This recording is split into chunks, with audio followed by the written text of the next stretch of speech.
కానీ అంటే సీక్వెల్ కదా ఇది స్టోరీ ఎలా అంటే సో అంటే మ్యాడ్ 1కి మ్యాడ్ 2కి పెద్ద కంపారిజన్గా ఏమీ లేదు, బట్ అది కంటిన్యూ చేయడం బాగానే అనిపించింది క్లైమాక్స్ వైజ్ అనేది. ఎక్కువ అంటే 3-4 సాంగ్స్ ఉన్నట్టున్నాయి కదా అంటే అవును, బోరింగ్ అనిపించిందా కామెడీ జనరేట్ అయిందని ఫుల్ కామెడీ జనరేట్ అయింది. డైలాగ్స్ బాగా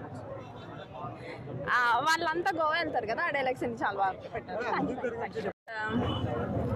లైలా వాళ్ళ గర్ల్ ఫ్రెండ్ ఎక్స్పెక్ట్ చేయలేదు, అది కొంచెం స్టోరీ ఎక్కువ ఏమి ఉండదు అని వాళ్ళే చెప్తున్నారు కదా. స్టోరీ మనం ఎక్స్పెక్ట్ చేయకూడదులే, కామెడీ ఎక్స్పెక్ట్ చేసినా కూడా కొంచెం అంత ఎక్స్పెక్టేషన్ లేకుండా ఇంకపోతే వెరీ నైస్ ఎంటర్టైన్ చేసి పంపించారు. ఫస్ట్ నుంచి లాస్ట్ వరకు కామెడీ అయితే బాగానే ఉంది.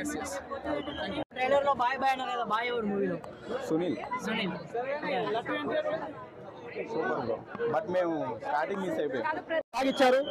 దాంట్లో వచ్చేసి అందరు చేసిన డ్రామా ఉంటుందన్న, అంటే మన లడ్డన్న అక్కడ ఇలా తిప్పుతాడు స్టోరీని, లడ్డన్న ఇలా తిప్పుతా ఉంటే ఇలా పోతా ఉంటే స్టోరీ దాంట్లోనా మన లడ్డు గది పెళ్ళే నిజంగా బాగుంది సినిమా. చూసే సినిమా ఏం డైలాగ్ మీరు చూడండి, సినిమా చూడండి అలా ఒక్కసారి రండి అన్న, మ్యాడ్ తిన్నా ఇగో నేను డైలాగ్ చెప్తే నేను ఫేమస్ అవుతా.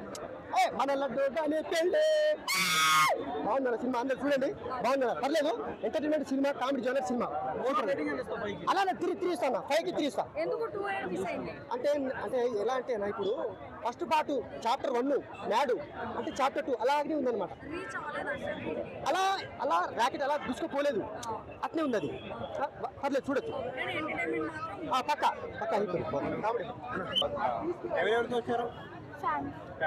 ఫస్ట్ పార్ట్ చూసారా? అది బాగుందా, ఇది బాగుందా? డైలాగ్స్ ఏది బాగుంది మ్యాచ్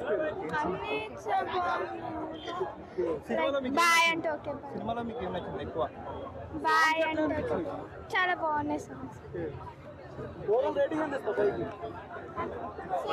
4 లైక్ 5.